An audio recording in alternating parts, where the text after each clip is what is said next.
Hey, it's video follow through time. Hit that subscribe button. I'm Pastor Fred, and we are here following through on God's Word. And what I mean by that is we don't just read it. We're not just like reading a little devotional thing about Christmas and going, oh, that's nice, it's cute. We're going like, okay, God, what difference this is going to make in my life? Because God is just doing some amazing, amazing things. I don't want any of us to miss it. So hit that subscribe button, get all these follow throughs day after day. And today, I want to talk to you a little bit about kind of a Christmas strategy. And I go into Christmas every year, and I say, you know what? I'm not going to have some of the things that I had happen last year. Okay, so you know what happens. You want Christmas to be perfect, right? And so that very expectation will make it a disaster. You know it, how many years have you tried, right? You tried to disappointment proof it. I don't think that's a word, but you say, look, I'm not going to have that same thing where I'm like down and upset because it's over, right? The last gift is done, and it's December 26th, and it's like, oh man, not good. But why shouldn't it be great? Why shouldn't that be that December 26th, the 27th, and the 20th? Why shouldn't every day of throughout the entire year be amazing? Because God is with us and He loves us.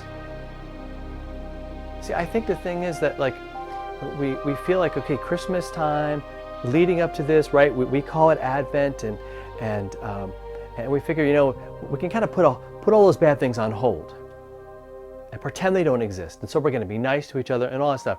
And God's saying, like, okay, so why aren't you loving everybody like all year? Like, why aren't you like spreading joy and hope and peace and all of that all year, and not just kind of when it feels good to you? Because a lot of times what happens is, right, we hit that pause button, but then somebody hits the play button later, and all the bad stuff comes flooding back. And we let the circumstances dictate, and so bad things happen, and we feel bad, and then there goes our Christmas joy. It's gone. Well, maybe we need a passage that will kind of help us to reorient ourselves, right here, right now. And it's not a typical Christmas passage. Okay, this is from Philippians 4. This is verse 13, right? It's probably a well-known one to many of us. It's been on many a Christian t-shirt, many a bumper sticker, right? I can do all things through Him who strengthens me. Right? I can do all things. Now, again, God desperately wants us to apply that to all of life. He's like, I can do all things. Now Paul, he's just gotten through saying, look, I know what it's like to have contentment. In fact, I've learned in every situation, because Paul's had more than he needs probably, and he's had way less than he needs in terms of things, in terms of his situation. He goes, I've been in really dire straits, and I've been, doing pretty well. But he goes, I've learned that if I'm like allowing those circumstances, the ups and downs, to determine how I feel, or how I'm going to act, or how I'm going to treat people, or how I'm going to see my life, then I'm in a whole lot of trouble. And I'm more than likely going to be disappointed and upset and maybe angry. And right, you can just do the math and you can see what's going to happen. But what if instead we just realize and remember that whatever I need, like for my life, like if I need to know that I'm forgiven, if I need to know that I'm loved, if I need to know that there's hope, that Jesus is there to strengthen me. He's the one that gave me life. He's the one who died for me and who died for you, and He can do anything. And so He's the one who is with us. He's doing so many things through our lives and through us.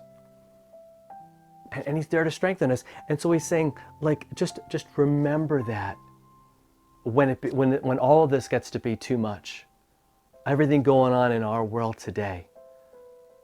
And just take some time today, maybe take some time after this, and just sit down and pray and say, Lord, thank you for being more than enough, for being all that I need, and for being there in all those situations in my life where it just felt like I was going to give up and it felt like there was no hope.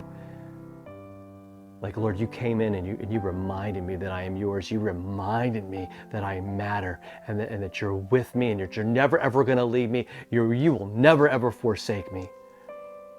I know I need to hear that, and I know you need to hear that today. And I want that truth to go down deep into your soul, into your heart. But not just stay there. I want it to go out and into someone else's life today, that they also might know the hope that you have, and that you can do everything through him, because he's the one who's the ultimate in strength and who can give us what we need every time. So you have a great Advent season here. It's trucking along and we're doing well. So we will see you next time for another video follow through.